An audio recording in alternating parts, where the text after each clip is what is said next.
နန္ဒ၅ပါးကိုရှိခိုးပါ၏ဗျာ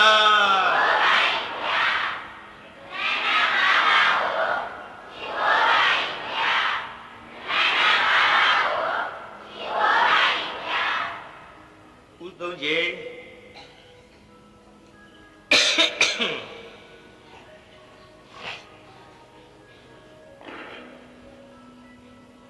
အနန္တ၅ပါးရှိခိုးပြီးတဲ့နောက်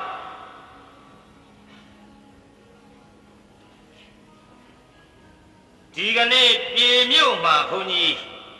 ၄ညမြောက်တရားပွဲ1338ခုနယုံလဇန်9ရက်နေ့ည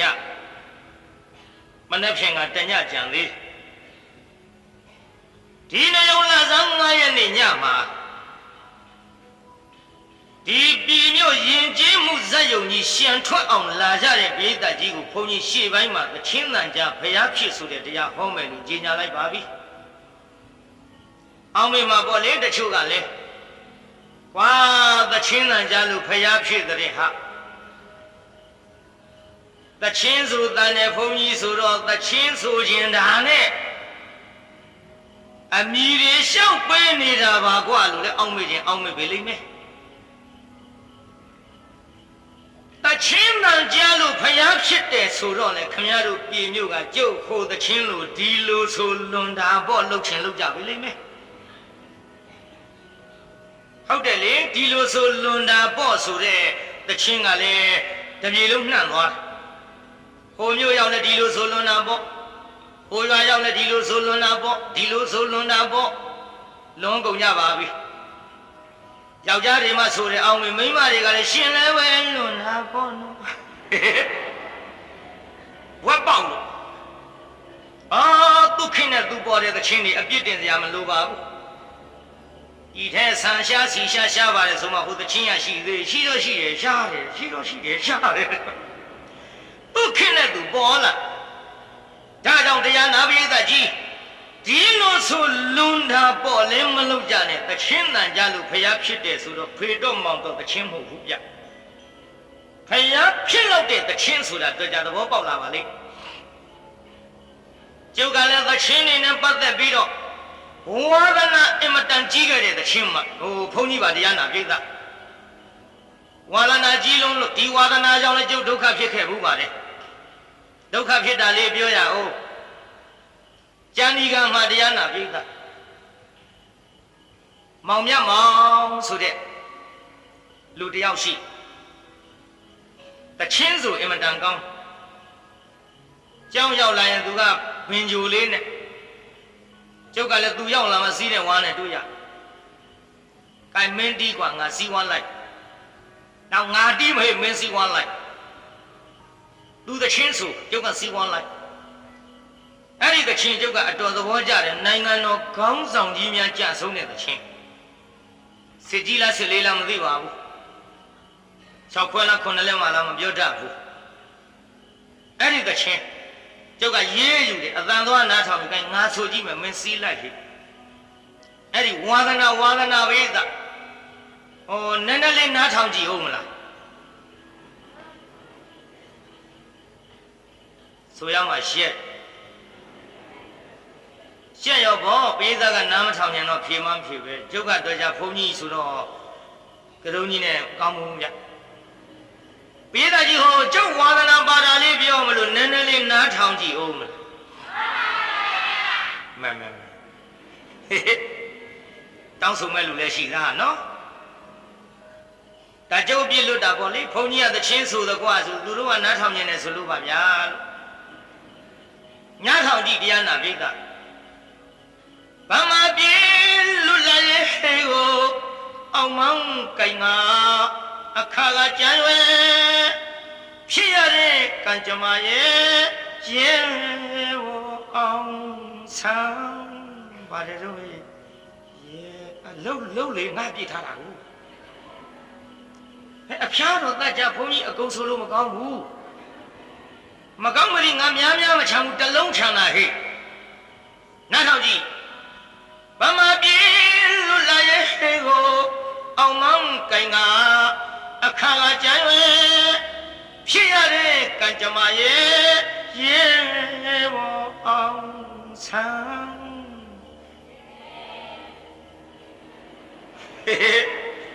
ရော့ရဲကြီးဟဲ့စီးကြိုက်ဝါကြိုက်လှုပ်စမ်းပါဗါတဲ့ပြစ်တစားမိစ္ဆာတတ်လို့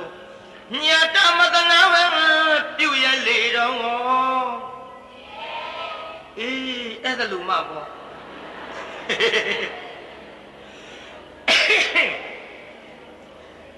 ဇာတသစိတ်မွေးလို့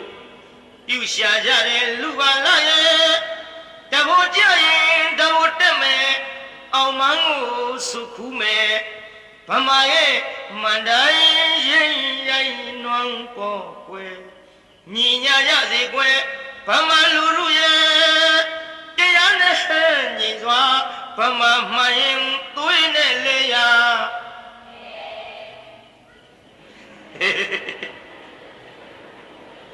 ငါတပည့်များတလုံးနဲ့ဆိုရတာဖားကန်းကကြီးမနေဘူးလားလေနေပါစီတလုံးကဆိုကြတော့ပြီးတော့ဗါတဲ့တိုင်းသားပြည်သူလူလူအများဟာရမချိစရာဖန်လာပြန်နေအမိမေသားရင်နေငါလိုခိုးကိုရမယ်ကြုံလာပြန်တော့တဲ့တိုင်းသားပြည်သူလူလူအများဟာရမချိစရာဖန်လာပြန်နေအမိမေသားရင်နေငါလိုခိုးကိုရမယ်ကြုံလာပြန်တော့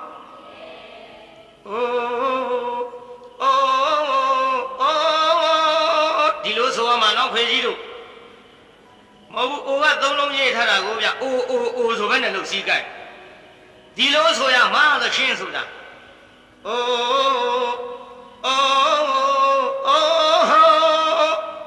ကြည်ရမျက်ရည်တသွဲသွဲ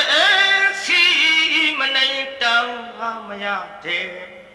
နင်တို့မိစ္ဆာလက်ချက်ဦးလို့ဦးမြတ်နဲ့ဆရာချိုးရဲ့ဆရာရာဇက်နဲ့မန်ပါခိုင်တို့ရေမရဏလန်ကိုမြောင်းမြန်ရရှာတဲ့ညီနောင်နှစ်သွဲမှမျောလို့ရဲ့ဇာတာတခွင်ဆန်းကျင်လာတဲ့မလျှော့ကြနဲ့ပမာတို့ရဲ့နောင်တဘူကြရင်လက်တွေ့ပြရာဘာပြောချင်သေးလဲအစင်းကိုပြေလို့အတန်ဆန်းကြည့်တာပါအကျုပ်တန်ကန့်နေလို့ခံကြမကြလာတာပါ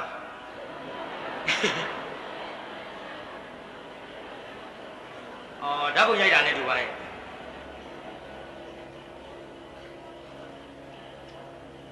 ငါရန်ကုန်နှညဟောကွယ်ပရိသတ်2000ကျော်လိုက်နဲ့ရက်လိုက်တဲ့ဓာတ်ပုံရှက်သိပြတဲ့တိုင်းတဝင်းဝင်းနဲ့တခါလန့်သွားကဲကြည့်တော့ကောင်းပြီလေတရားနာပြိဿကျုပ်အတန်ကအော်ရင်တော့ဟန်ကြပါ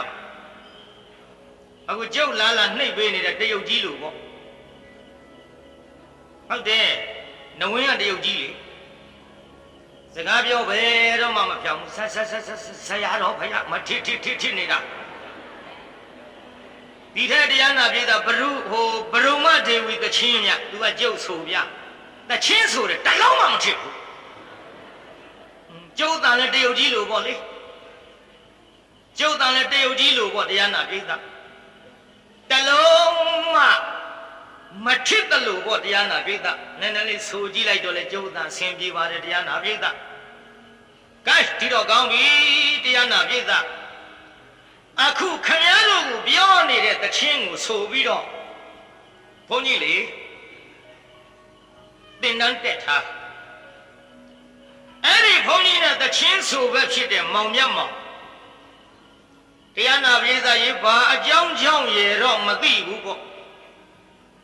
တောင်ပြုံးပွဲတွင်ကြီးကျိုးစွဲချသေးပါရောပြိဿကြီးပြိဿကြီးမောင်မြတ်မောင်ပါဖြစ်ကျိုးစွဲချသေးတယ်ကျိုးစွဲချသေးတော့ကျုပ်လည်းမနေနိုင်လို့သွားကြည့်တယ်တရားနာပြိဿလေမင်းကရှည်ကြီးညလုံးညပြူရှာကြီးကထွက်တဆေးမကြောက်ဘူးပါဘူးဘုန်းကြီးပြန်နေနေခဲ့လှပါပြီမသားရင်းနာစောင့်ခဲ့လှပါပြီတဆေးမကြောက်ဘူးပါဘူး အဲ့ဒီနေ့ကတော့နေဝင်ရီသရောလေးကြောင်းပြန်တဲ့ဓမ္မီလည်းမပါဘူးအသားမိကြီးလေးခါကြညှက်လို့ကျုပ်ကတိုက်ထဲတရားနာပြိဿတယောက်ထဲအိတ်တယောက်ထဲအိတ်တော့တိုက်ထဲဝင်မျက်မှောင်ရဲ့မျက်နှာကျုံမျက်စီတွေကမထွက်ဘူးကြောက်လိုက်တဆင်မကြောက်တဲ့ဘုန်းကြီးဒီထဲတရားနာပြိဿကြောက်ကြောက်နဲ့တကားပေါက်ကလေးဖွင့်ပြီးတော့ကျုပ်ဝင်သွားတယ်ကျုပ်တကားပေါက်လေးဖွင့်ပြီးတော့တိုက်ထဲလဲဝင်လိုက်ရောတရားနာပြိဿကြောက်ကြောက်နဲ့အသွားဘာပြောကောင်းမလဲပြိဿကြီးဝေါင်းဆိုခုတ်ချကျုပ်လန့်သွားတန်တော့မျက်မှောင်လိုက်လာတရားဟောဘုန်းကြီးမလိမ္မာဘူးကြောက်တာအဲ့ဒီတုန်းကမျက်မှောင်လိုက်လာပြီဆိုပြီးတရားနာပြိဿကြောက်ကြောက်နဲ့ဓမ္မီကလည်းမပါတော့ခါးကြညှက်ထားတဲ့အသားမီးကြီးဆံကလေးထုတ်ပြီးချစ်မလို့လဲရွယ်လိုက်ရောညောင်းသေနာဘောကြောင့်ဘယ်အချိန်ကကြောင်ရင်မော်တက်နေမှမသိကျောင်းရောက်မှခုန်ချလိုက်တော့ကျုပ်မျက်မှောင်ထင်တာဗောစိတ်ပေါက်ပေါက်ရှိတာနဲ့အဲ့ဒီကြောင်ကျုပ်ရိုက်ထုတ်ကံကောင်းလို့ကြောင်မကျိုးဘူးဝါဒနာပိဿဒါကြောင့်တရားနာပိဿကြီးဝါဒနာပါလို့လည်းပဲတရားနာပိဿအာဒီကနေ့သချင်းဆိုခြင်းလို့ရိုးမယ်ဖွဲ့ပြီးတော့သချင်းတန်ကြဖျားဖြစ်လုပ်လိုက်ခြင်းမဟုတ်ပါဘူးဗျာဒါကြောင့်တရားနာပိဿအာဒီဝါဒနာကြောင့်ဒုက္ခဖြစ်ခဲ့ပုံလည်းပြောပြပြီးပါသဖြင့်သချင်းတန်ကြဖျားဖြစ်ဆိုတာလေးနည်းနည်းပြောကြစို့ဒီမှာမဟုတ်ပါဘူးပြိဿသိဟိုမှာပိဿကြီးဘယ်မှာတော့သိဟိုမှာတရားနာပြိဿအဲ့ဒီသိဟိုမှာတရားနာပြိဿကြီးခလေးမလေးတယောက်ဟောကျွတ်တို့အဖေနဲ့တော့သား9ယောက်အဖေနဲ့သား9ယောက်နဲ့ပေါင်းတော့10ယောက်ပေါ့ပင်မင်းပန်းမနဲ့တော်တဲ့ကပြန်အလားရွာရဲရောက်တော့မောင်းတောင်းသမားကလေးတယောက်တချင်းဆူတန်ကြရရက်နာထောင်လိုက်ဟဲ့သားမြနာထောင်ပါတချင်းဟဲ့နာထောင်လားဟဲ့ဆိုတော့ကလေးမလေးဆူလိုက်ဇရာယပရိမာရိတံမိလာတသမ္မာနေတိတံမရဏိဘိဇတိဧတံမေသုသကသမမိတ်တံဒါပဲတချင်းဆိုတာဒီတိုင်းဒါကျမ်းဂန်နဲ့ပါတယ်ပါဠိဒါဘုန်းကြီးပြောနေတာတချင်းဆိုတော့လေတရားနာပိဿကြီးတချင်းနာနဲ့တော့တူအောင်ဆိုမှဖြစ်ရိုးရိုးကတော့ဒီတိုင်းဇရာယပရိမာရိတံမိလာတသမ္မာနေတိတံမရဏိဘိဇတိဧတံမေသုသကသမမိတ်တံတချင်းလို့ကျမ်းဂန်နဲ့ပြထားတော့ကလေးမလေးဆိုတာတချင်းတန်နဲ့တူအောင်လို့ကျုပ်ဆိုပြရဇရာယဟာပရိမာရိတံမိလာတသမ္မာနေတိတံတူတော့ခုနှစ်ငါပါဠိပဲမျက်စိလည်သွားနဲ့ဇရာယဟာပရိမာရိတံမိလာတသမ္မာနေတိတံမရဏေဘိဇတိဧတံမေသုသဟာကသမမိတ်တံဆိုလိုက်ပါဠိဆိုတော့သချင်းနဲ့တော့တူသွားပြီပိဿကြီးသဘောကိုနားလည်သေးရဲ့လားဒါကိုနားလည်အောင်ရေးထားတယ်ဆိုကြည်စံတော့ကအားလုံးဤခန္ဓာရွင်ရုံပြအောင်ဖြစ်တဲ့ဇရာပါနောက်ကလူတွေအကုန်လုံးဆိုကြကျုပ်ကလေးတွေနဲ့ကြီးပြင်းမထားနဲ့တရားတောင်းတဲ့ဖွဲ့နဲ့ကြီးပြင်းမထားနဲ့နောက်ကအကုန်လုံးဆိုကြဟဲ့ရှေ့ကတပည့်တွေကလည်းပဲနောက်ကလူတွေရောရောင်လိုက်လာအောင်ကြဲကြဲလေးသာဆိုဟဲ့နားထောင်တော့ဖျားဖြစ်တဲ့သချင်းဆိုသမ်းမဤခန္ဓာရွင်ရုံပြအောင်ဖြစ်တဲ့ဇရာပါတ ချင်းဆိုလို့အမှတ်တမဲ့နားမထောင်နဲ့ကလေးမလေးကဘယ်လိုဆိုလိုက်တာတို့ဒီခန္ဓာကိုယ်ကြီးပြည့်စည်အောင်ဖြစ်စည်းတာဇရာတရားတဲ့ဖေကြီးတို့မေကြီးတို့ဇရာတရားတဲ့မြို့အခု15နှစ်16နှစ်အရွယ်လေးတွေနဲ့50ကျော်60အဖေကြီးအမေကြီးတို့ခမည်းတော်နဲ့တူသေးရဲ့လားကလေးလေးတရားပဲမတူဘူးပြောရှာရင်လာပြီခမည်းတော်ဆွေးလာပြီအိုးလာပြီဖေကြီးမေကြီးတို့ဒါပါလေဇရာတရား15နှစ်16နှစ်ခမည်းတော်သားသမီးတူမလေးတွေလောက်ခမည်းတော်မှလှကြတော့ပြီခန္ဓာကိုယ်ကြီးရုပ်ပြက်အောင်ဖြည့်ဆည်းလာသည်ဘယ်သူလဲဇရာတရားရင့်လာပြီဆွေးလာဖေကြီးမေကြီးတို့ကိုဗျာကြည့်စမ်းမစံနေဖြူပြီးသွားတယ်ကြိုးပြီးပြေးတွေတွန်းပြီးခင်ဗျားတို့လက်သက်အရင်ကလေးတွေမှာပြန်ကြည့်ကြငယ်ငယ်တုန်းကလို့အဖြူရည်ကလေးတွေမရှိတော့ဘူးဖေကြီးမေကြီးတို့ရင့်ကုန်ပြီဗျဒါကြောင့်ကလေးမလေးဆိုတဲ့သချင်းမြဖျားဖြစ်တာလည်းမပြောနဲ့ကဲဆိုသားမဤခန္ဓာယူရင်ရပြအောင်ဖြစ်တဲ့ဇရာပါ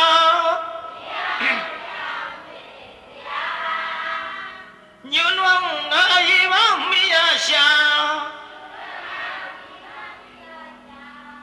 တေချာဆိုဟိ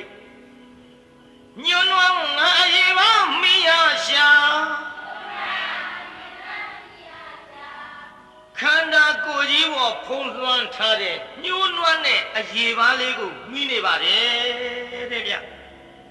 ခင်ဗျားတို့ခန္ဓာကိုယ်ဖုံးလွှမ်းထားတဲ့အရေပါးလေးပြန်ကြည့်စမ်းမြပေးတာကြီးချင်ကြိုက်တော့ရဘူးလားဆောင်းတွင်းမချမ်းဘူးလားနှွေးကမပူဘူးလားကြဘိုးကြိုက်ရဘူးလားဆူဆူမနာဘူးလားဓာရှာတော့နာတာပေါ့ကြည်တရီနဲ့မှန်တော့ဒီခန္ဓာကိုယ်အရေးပါလေဘယ်ဓမ္မမခံနိုင်ဘူးတဲ့တရားနာပြိဿရဲ့ဘယ်လိုဓမ္မမခံနိုင်တဲ့ဟောဒီအရေးပါလေးနဲ့မှီပြီးတော့နေရတယ်ကြည်တရားနာပြိဿတေးသေးချာချာမြို့သူတွေနဲ့တောသူတွေရှင်းကြည့်စားတောသူတွေဆိုတာနေဘူးတဲ့ထွက်နေကြရွက်ကြမ်းရေကျိုးနွားနှကောင်နဲ့လဲထုံလိုက်ရအောင်မလားခင်းခုံးလိုက်ရအောင်မလားတောင်းကြီးတွေရွက်လိုက်ရအောင်မလားရတယ်ဒါပေမဲ့လို့ဟောဒီမြို့မှာနေတဲ့တဏခပန်းမှာခြေစုံကောင်းစုံလိမ့်နေတဲ့မိမကြီးတောသူလေးတွေလို့3 နာရီလောက်နေဘူးတဲ့ထွက်ကြည့်သေတော့မှမျက်နှာကြီးကြလို့ရှုပ်မဲ့မခံနိုင်ဘူးကြမ်းနေတာ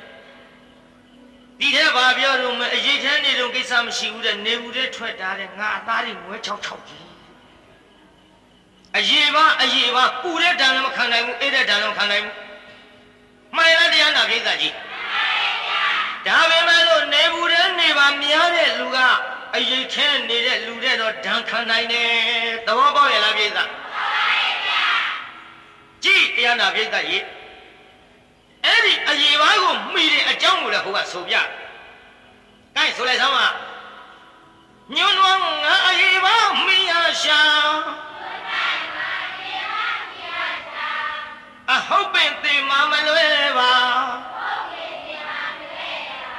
အဘုန်းကြီးမို့ရိုးရိုးဆိုပေးနေတာနော်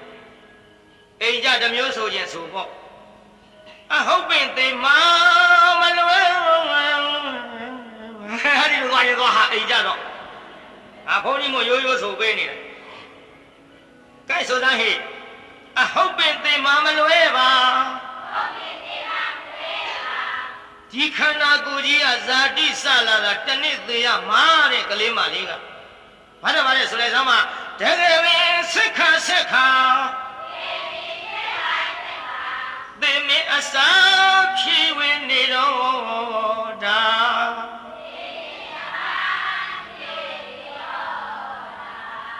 အဲ့ဒါခုနှစ်ကကလေးမလေးဆိုတဲ့ပါဠိတခြင်းရဲ့အဓိပ္ပာယ်အပြည့်ပြ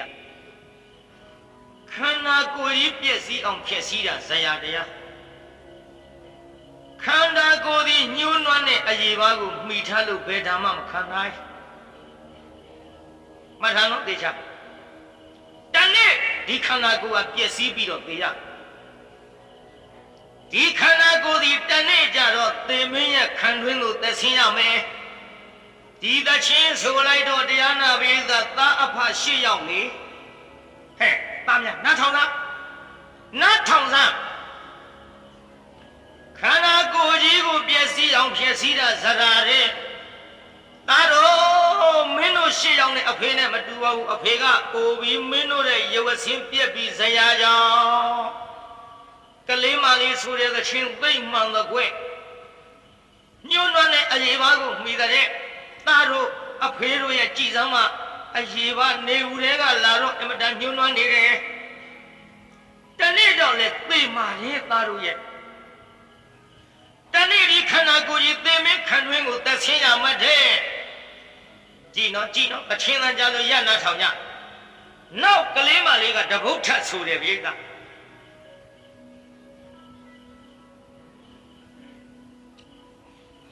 ကိမိနအာရယအေဟတံနာနကုဏပပူရိတံ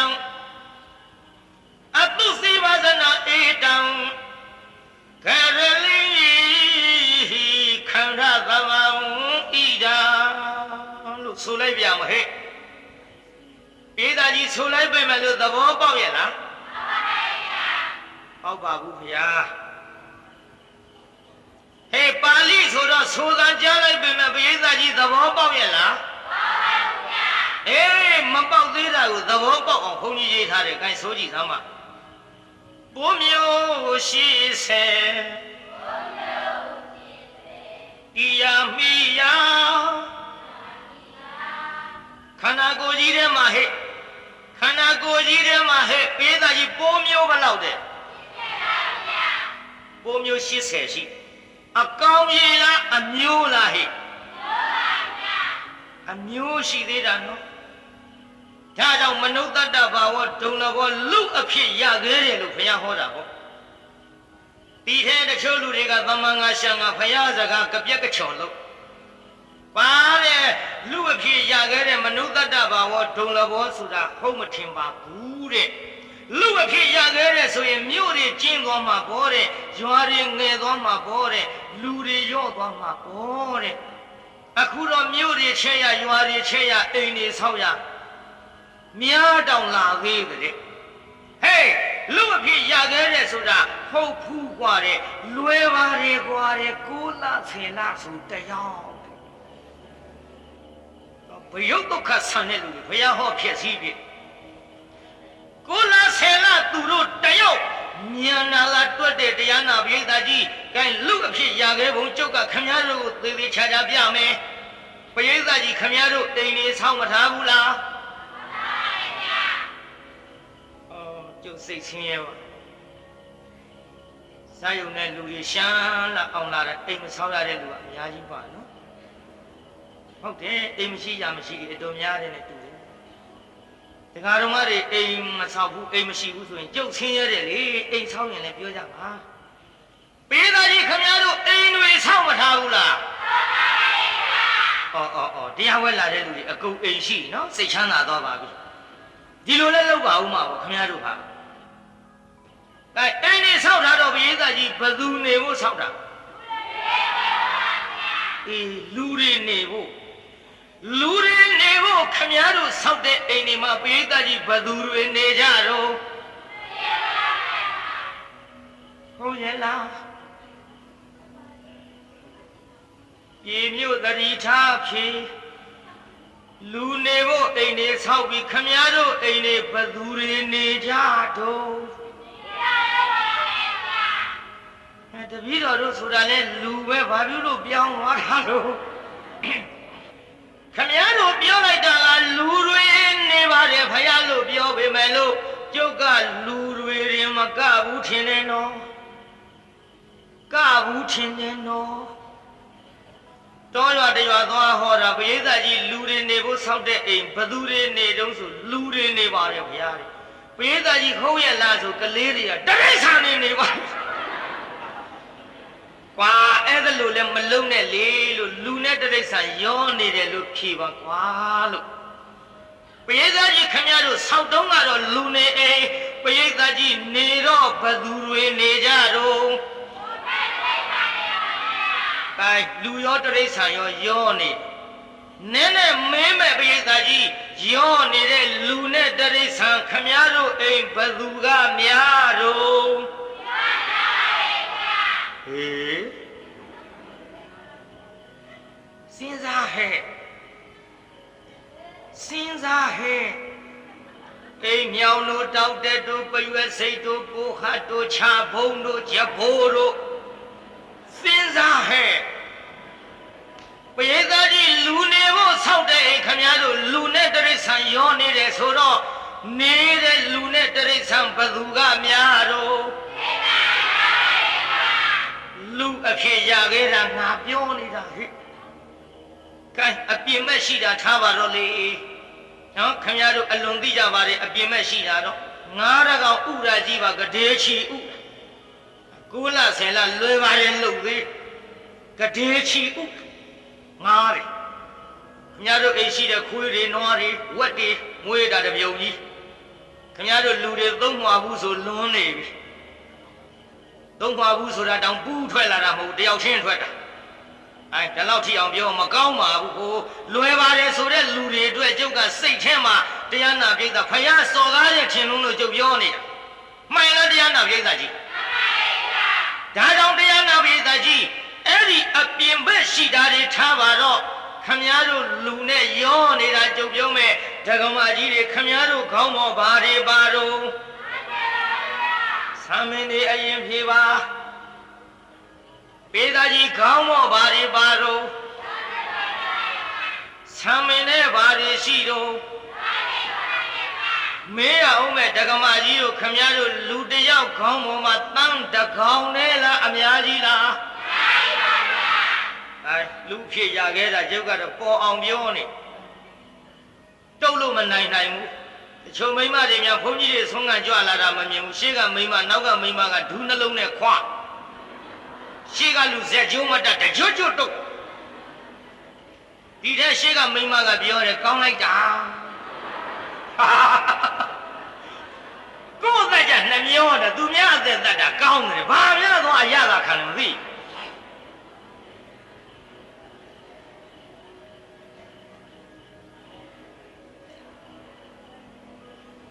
ဒါကြောင့်တရားနာပိဋကကြီးခမည်းတော်ခေါင်းပေါ်ရှိတာကိုထားပါတော့အခုတီဟိုကကလေးမလေးဆိုနေတဲ့သချင်းကိုပြန်ကြည့်လိုက်ခန္ဓာကိုယ်ထဲရှိတဲ့ပိုးတွေကိုရောက်လာပြီးပိုးအမျိုးပေါင်းဘယ်လောက်ပါလဲအကောင်ရေမဟုတ်ဘူးနော်အမျိုးရှိသေးတာဟဲ့လူဝရခဲ့ဖို့ကြည့်လိုက်စမ်းဒါကြောင့်ငါတို့တွေစားတဲ့အာဟာရကိုအဲ့ဒီပိုးကိုစားရအောင်တပုံခွဲပေးရသည်ဆိုတာဥလဝိဒဗျာနားထောင်လို့ကြားဘူးပါတယ်ပိုးစားလောင်ပြီးဆိုတာမှန်ရလားပိဋကကြီးဒီတော့တရားနာပိဋကကြီးပိုးအမျိုးတွေ80ပိဋကတစ်မျိုးမှပိဋကကြီးဘယ်နှခုရှိတယ်ထင်တော့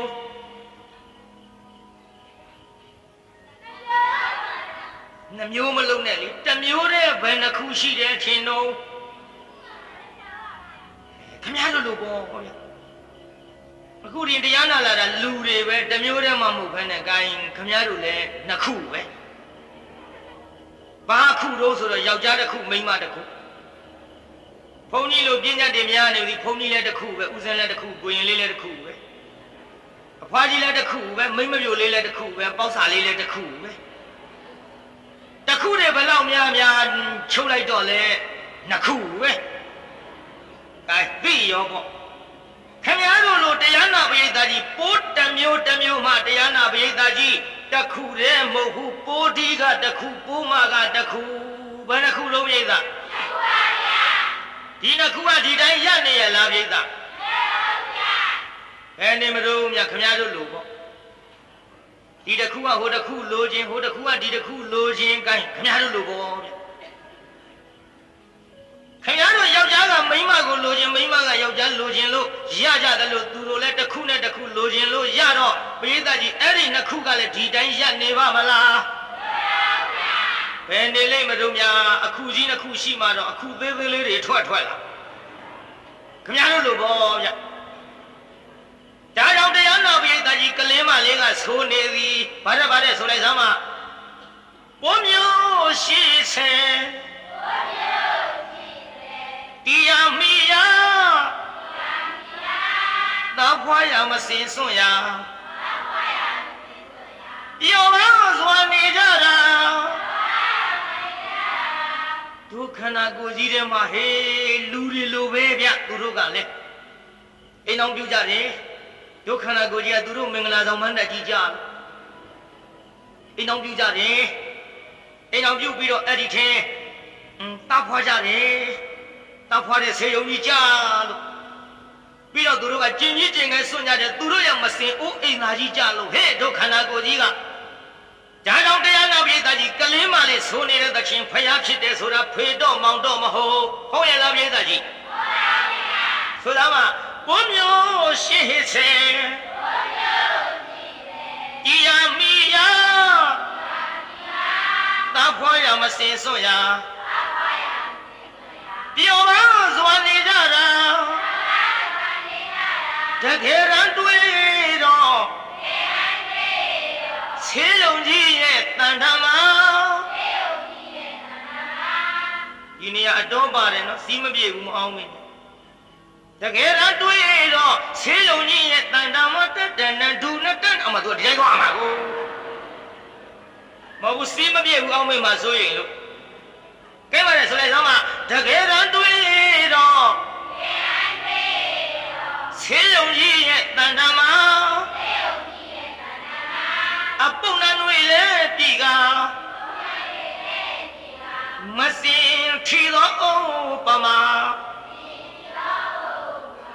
နောက်ဆုံးမတော့ဤခန္ဓာ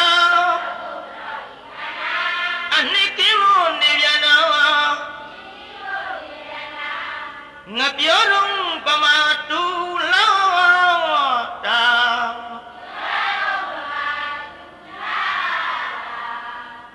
ကဲတရားနာပိဋကကြီးသဘောပေါက်ဗလားပိဋကဟေးဖျားဖြစ်တယ်ဆိုတော့အဲ့ဒီတချင်းတန်ကိုသားအဖရှေ့ရောက်ကြားတော့လေနှစ်ပင်ချေနဲ့ကဘာတသိမ့်ဖြစ်မှဖြစ်တော်မူကြတဲ့ဣစေကဗုဒ္ဓခေါ်တဲ့ဖယငယ်တွေဖြစ်ကုန်ကြသည်သံမုတ်စိတ်ရိပ်ပြီးဝါ60ရောက်မထွေကြီးခဲ့သောသင်္ကန်းသပိတ်ပရိခယအပြည့်အစုံနဲ့ဣစေကဗုဒ္ဓဖယားတွေဖြစ်ကုန်ကြသည်ဘယ်နှစုလုံးမိတ်ကခန္ဓာကိုယ်ကြီးကလေးမလေးသချင်းတော်မကြားတော့ကတော့သူတို့သဘောမပေါက်သေးဘူးပေါ့ပေါက်ရလားပြိဿဩအတိတရားတွေကွယ်ပြောက်အောင်အဝိဇ္ဇာကြီးကဖုံးထားတော့တဏှာသမှုရိယဆိုတာလေးနဲ့သူတို့ပျော်မွေ့ပြီးတော့လာကြသကိုပြိဿဒါကြောင့်ဒီခမည်းတော်ကျွတ်တို့ရဲ့ခန္ဓာကိုယ်ကြီးလေးပဲခမည်းတော်ကျွတ်တို့မမုန်းသေးလို့ပါမယွန်သေးလို့ပါခန္ဓာကိုယ်ကြီးရဲ့အပြစ်ကိုမမြင်သေးလို့ပါပြိဿမြင်လာရင်ခင်တွယ်နိုင်ပါမလားပြိဿမသိသေးလို့ပါပြိဿသိရင်ကောင်းနိုင်ပါဦးမလားပြိဿလေတချို့နဲ့သိရသားနဲ့ကောင်းနေတာအများကြီးပေါ့ဒီတော့တရားနာပြိဿကြီးမသိတော့ကကောင်းပေမဲ့လို့သိရင်မကောင်းမနဲ့မကောင်းမှန်သိလာရင်ပယ်ဖို့မတော်ဘူးလားပယ်ကြမောင်တုတ်ကြီးနဲ့မိအေးပယ်သွားတယ်လို့ပေါ့လေပြိဿကြီးဘသူနဲ့ဘသူပယ်သွားတယ်လို့မောင်တုတ်ကြီးနဲ့မိအေးဟဲ့ပြိဿကြီးဘသူနဲ့ဘသူတော့ကျွတ်တို့ဗမာပြည်ကမောင်တုတ်ကြီးနဲ့မိအေးမောင်တုတ်ကြီးကတန်တဲ့ပစ္စည်းတွေတရွင်းတို့ဒူးတို့ဒဇင်းတို့လှုပ်ပြီးရှမ်းပြည်ရှမ်းရွာသွားရောက်တယ်ကိုဗျသွားရောက်တော့တရားနာပိဋကရေသွားကန်ဒီမိအေးကမှားတယ်ကိုတုတ်ကြီးတဲ့သူများတိုင်းပြည်သွားရမှာနော်တဲ့ရှမ်းပြည်ရှမ်းရွာဆိုတာပညာသည်တွေပေါ်တဲ့သူများကြွေးတိုင်းလည်းမစားနဲ့ပြီးတော့လေသူများအရာကိုသူများမကြိုက်တဲ့နေရာကိုတုတ်ကြီးတော့ကျင်ကြီးကျင်ငယ်မစွန့်နဲ့နော်ကျင်ကြီးကျင်ငယ်စွန့်လို့သူတို့မကြိုက်တဲ့နေရာစွန့်ပြီးရင်ပြုတ်စားလို့တော်နဲ့ကြုံနဲ့ပြန်တွေ့ရမှာမဟုတ်ဘူးကိုတုတ်ကြီးကြုံမှားတဲ့စကားနားထောင်သွားပါမောင်တုတ်ကြီးကလည်းအေးပါကွယ်ငါသာပြောနေမင်းလည်းပဲအိမ်ထဲကအိမ်ပြင်းမထွက်နဲ့နော်မင်းကတဏခါတွေဖုံးတော့အောင်လိမ့်ပြီးတော့ထွက်လက်တတ်တယ်ငါမရှိတော့မင်းကြိုက်တတ်တဲ့တဏခါမလိမ့်မဲထားပိုးကောင်းတော့နှမရဲ့ ဟိုလူတွေတလောက်ပြောမထင်ပါဘူးကျုပ်ကရှာရှည်နေတာပြောလေကလားလို့ပေါ့ဗျာကဲတရားနာပြည်သားမိအေးကရေဆိုင်ရင်တောက်ဖို့ရလှဲနောက်မိဝါးကြည့်တော့ချိတ်ပေးလိုက်သွားပြီမောင်တုတ်ကြီးရှမ်းပြည်ရှမ်းရွာရောက်တော့တရားနာပြည်သားနောက်ဖေးသွားခြင်းမြို့ပြည်သားမောင်တုတ်ကြီးပါသွားခြင်းအော်သူများအတိုင်းပြည်ကျင်ကြီးကျင်ငယ်မစွန့်နဲ့မိအေးမှားလိုက်နောက်ဖေးကလည်းသွားခြင်းဒုက္ခပဲအလေအပြောင်မိအေးနဲ့တွေ့မှာမဟုတ်ဘူးဒါကြောင့်လူပြူစားမခံရအောင်ရေဆိုင်ရင်တောက်ဖို့ချိတ်ပေးလိုက်တဲ့ဝါးကြည့်တော့ထဲမောင်တုတ်ကြီးနောက်ဖေးတွေသွားပြီဖြစ်တယ်လို့သွားတာဘုရားကနောက်ဖေးတွေသွားပြီးတရားနာပြေကရှမ်းပြေလှဲ့ရောက်လိုက်တာဒါကြီးကမဲပြီးတော့ပြန်လာတော့လည်းမသွန်မိဘူးဗမာပြေပါလာပြေသာကြီးပါမလားဘူးလားပြေသာပါလာတော့တရားနာပြေကအိမ်ရောက်ပြီးအေးကကိုတုတ်ကြီးမလီတော့ချိုးရတဲ့တန်နေနဲ့ရေလေးမိုးလေးချိုးကြည့်အောင်လေမောင်တုတ်ကြီးကရေမိုးချိုးထွက်သွားမိအေးကတရားနာပြေကလှဲပေါ်တက်ပြီးလက်ဆောင်ရှာတာပေါ့လဲပေါ်တော့လက်ဆောင်မတွေ့ဘူးလှဲနောင်မီးရောက်တော့ဝါးကြီးတော့ငုံနှမ်းလိုက်ရက်ကကြာအနံ့ကပြောင်းနေတော့မိအေးအထင်မှားကြည်စံကိုတုတ်ကြီးငါချစ်ရှာလုံးလို့ရှမ်းပြေရှမ်းရွာကရှမ်းပဲဘုတ်တွေလက်ဆောင်ယူလာခဲ့မာဟေး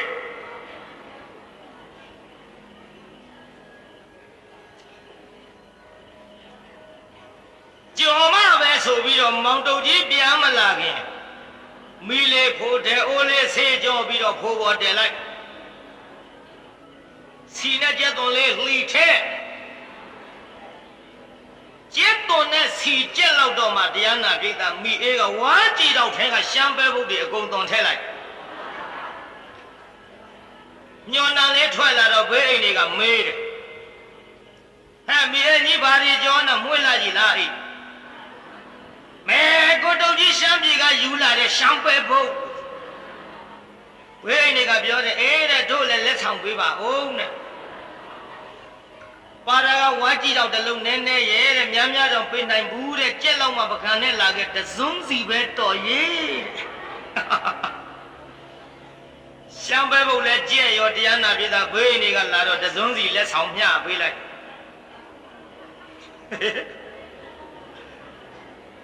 ကြော်ပြီးမှတော့စားရုံရှိတာပြန်လာပြီမောင်တုတ်ကြီးပြန်လာတော့ထမင်းမွဲပြင်ပြီးတော့ရှမ်းပဲဘုတ်တွေတရားနာပြီးသားအလဲတဲ့ပကံကြီးနဲ့ခလဲကောင်ကမမမြတ်မြတ်ဘောမိအေးကလင်းကိုယူသေးတော့တရားနာပြီးသားဥဖြာဖြာဇွန်းနဲ့မောင်တုတ်ကြီးပကံများနဲ့ပုံပေးလိုက်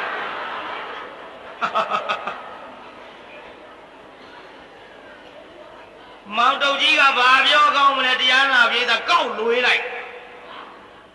လွေးရင်မောင်တုတ်ကြီးကပြောတယ်ဟေးမိအေးဘာတော့မင်းရင်တော့ငါတလောက်မချစ်အောင်မင်းတော့ဆန်းလို့တော့ချစ်လို့ယူလာမဟုတ်ဘူးတဲ့မင်းနဲ့ငါနဲ့ရလာတာကြာပြီအရင်တော့ကမင်းငါတလောက်ကောင်းတဲ့ဟင်မျိုးချက်မကြည့်အတော်ရလာတွေ့ကောင်းတယ်ဆိုပြီးတော့အိမ်ကျရှမ်းပဲဘုတ်တွေလှုပ်စားမနေပါနဲ့ဒါနဲ့တရားနာပြိဿရေမောင်တုတ်ကြီးကစားရင်ဝါရင်နေပါဦးကွယ်မင်းရင်တော့ငါတလောက်မချစ်ဘူးဒီဟင်းမျိုးမင်းငါတခါမှချက်မကြွေးဘူးအောင်မေတော့ဒီဟင်းမျိုးချက်ကြွေးရအောင်တော့ကလည်းဘယ်တော့မှဒီလိုလက်ဆောင်ကောင်းယူခဲ့ဘူးလို့စားရင်ဝါရင်ပြောနေတာပေါ်ရတော့မှတော့မီးကလည်းလွေးမဲတော်ပြောတာလည်းမပြောနဲ့ကောင်းတယ်ကိုတော့ဒါမင်းတော်ပါလာတယ်လက်ဆောင်ဟေးမီးအေးတော်ငါလည်းဘာလက်ဆောင်မှမယူခဲ့ဘူးမဲတော်မသိပြောင်ဆောင်းမနေပါနဲ့တဲ့တော်ယူလာတဲ့ရှမ်းပဲဖို့ဟေးဟဲ့မိအေးနေအောင်ညီးပြောလို့သာရှမ်းပြည်ရှမ်းရွာသွားရှမ်းပဲဖို့ငါတော့မစားခဲ့ရမေတော်ကမသိကြအောင်ဆောင်းမနေပါနဲ့တဲ့လှဲနောက်မိဝါးကြည့်တော့ထဲတော်ချိတ်လာတယ် ဘာပြောကောင်းလဲမောင်တုတ်ကြီးမောင်တုတ်ကြီးအာမဟဲ့ဟုတ်တော့ကိုတုတ်ကြီးဘာလို့လဲအဲ့ဒါကျုပ်လည်းစားပြီးပြီတော့မီးရောတောင်းဝန်းနဲ့အံလိုက်တာသူတို့ပဲလို့ဝင်အညာပဲမဲလို့ဘေးအိမ်တွေကလည်းဟင်းစားကောင်းတဲ့အကြောင်းလာပြောဖြစ်မှဖြစ်ရမယ်မဗလားဆိုအသင်းနဲ့အဖွဲနဲ့တဲကြောက်စရာကောင်းဟဲ့မောင်တော်ကြီးနဲ့မိအေးဟဲ့မောင်တော်ကြီးဗျာဝဲရှမ်းပြည်ကမင်းယူလာတဲ့ရှမ်းဘဲပုတ်စားကောင်းဟောရထုတ်ကောင်းပဲဟင်မင်းဘေးနေပေးကလားသူတို့တောင်းလို့ကြုံလဲတစွန်းဟင်ထုတ်ကောင်းပါပဲဟာအော်နဲ့အာတော့ဟဲ့မောင်တော်ကြီးဗျာမင်းတော့ဟဲ့မင်းတို့ညီတို့ဘာလို့အိုင်းကြတာတော့မောင်တော်ကြီးကပြောတယ်ညာမေးမနေပါနဲ့မပြောပါရစေခင်ဗျားတို့အပြန်ရတော့ဟဲ့နေပါဦးကမင်းတို့ဘာလို့အာနာတော့ကိုင်းများမထူးပါဘူးစားမိတဲ့လူချင်းဆိုတော့ပြောပါတော့မှာပေါ့ခင်ဗျားတို့ပေးလိုက်တာရှမ်းပဲဖို့မဟုတ်ဘူးဟင်ဘာလို့လူလဲစားပြီးပြီအဲ့ဒါရှမ်းပဲဖို့မဟုတ်ဘူးဗျို့မိအေးကသူများတိုင်းပြည်ကျင်ကြီးကျင်ငယ်မစွန့်နဲ့ရှမ်းပြည်ကလူပြူစားလိုက်မယ်ဆိုပြီးတော့လှဲနောင်ပြီးဝါးကြည့်တော့ချိတ်ပေးလိုက်တယ်ဗျရေစာရင်တောက်ဖို့လေရေတောက်ဖို့ချိတ်ပေးတာနဲ့ရှမ်းပဲဖို့နဲ့ဘာဆိုင်လုံးကွယ်ဗျာကျုပ်ကသူများအရာကျင်ကြီးကျင်ငယ်မစွန့်ရတော့အဲ့ဒီဝါးကြည့်တော့ထဲကျုပ်နောက်ဖေးသွားလာတာအဲ့ဒါနဲ့ရှမ်းပဲဖို့နဲ့ဘာဆိုင်လုံးကွယ်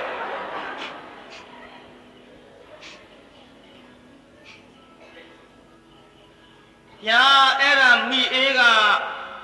ဝါကြည့်တော့ထဲကနောက်ခွေးတွေရှမ်းပဲဖို့မှတ်ပြီးမဲဖေးကတော့ကုန်ဝိုင်းအောင်ည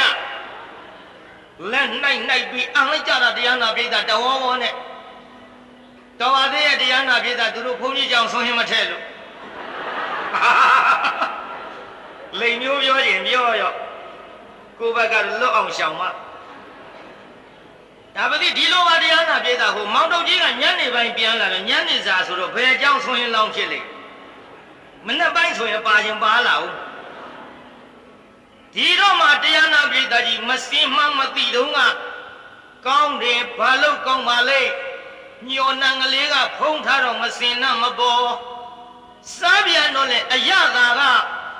ရှိနေသည်ဒါကြောင့်တရားနာပိဿကြီးခင်ဗျားတို့ကြွတ်တို့လေမောင်တုတ်ကြီးကိုစံထားလို့လင်မယားနှစ်ယောက်နဲ့ဘွေအိမ်နေဟောတရားနာပိဿနောက်ထပ်အရင်တုန်းကတော့ဖြင့်မစင်မှန်းမသိလို့စားခဲ့တော့လေမစင်မှန်းလဲသိရောကြောတဲ့ဒဲအိုးခတ်တဲ့ပကံစွန်းအကုန်လုံးစီယိုတဲ့လွှင့်ပြပါလေဗျာနောက်ထပ်စားသေးလားပိဿကြီးမစင်မှန်းမသိလို့ကောင်းပေမဲ့လို့တရားနာပိဿကြီးမစင်မှန်းသိလာတော့ကောင်းသေးရဲ့လား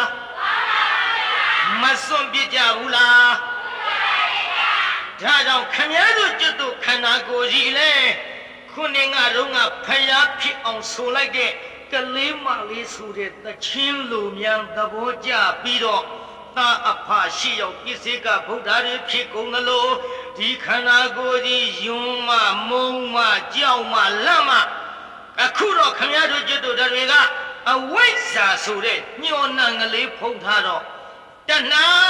ဆိုတဲ့အရာကိုကောင်းတယ်လို့ထင်နေကြပါသည်မှန်လားပိဿကြီးမှန်ပါဗျာ gain ဒါကြောင့်ပိဿကြီးအဝိဇ္ဇာညှော်နှံကြီးကိုဖြင့်ခမည်းတော်ကျွတ်တို့ပညာဆိုတဲ့အလင်းရောင်နဲ့ယူပြီးတော့တရားနာပိဿကြီးစွန့်ပစ်ဖို့မတော်ဘူးလားပိဿမှန်ပါဗျာတဏှာသမှုရရကြီးခွာဖို့မတော်ဘူးလားမှန်ပါဗျာတော်လေဆိုရင်ဖြင့်တချင်းတန်ကြလို့ဒီဟိုမှာဖျားဖြစ်တဲ့ဇလန်းဒီရှေ့ပိုင်းမှာအခုနေထီတန်းသွားပါပြီဗျာမှန်လားပိဿကြီးမှန်ပါဗျာဒါကြောင့်ခေတ္တခဏလေးရဆိုင်လို့ဖပတိုင်းပေးပါမယ်ဖြတ်ပိုင်းကလေးနဲ့အခန်းရှင်များလဲလှူလို့ကကြုတ်ထံမှာလာပြီးတော့လှူနိုင်ပါတယ် ဒီလိုအခမ်းမတတ်နိုင်ဘူးဆိုလဲငါကြ30အစိတ်30 50တရားမိမိတို့တတ်ဆွမ်းသမျှကြိုးစားပြီးတော့လူထောင်နိုင်ကြပါစေကုန်သတည်း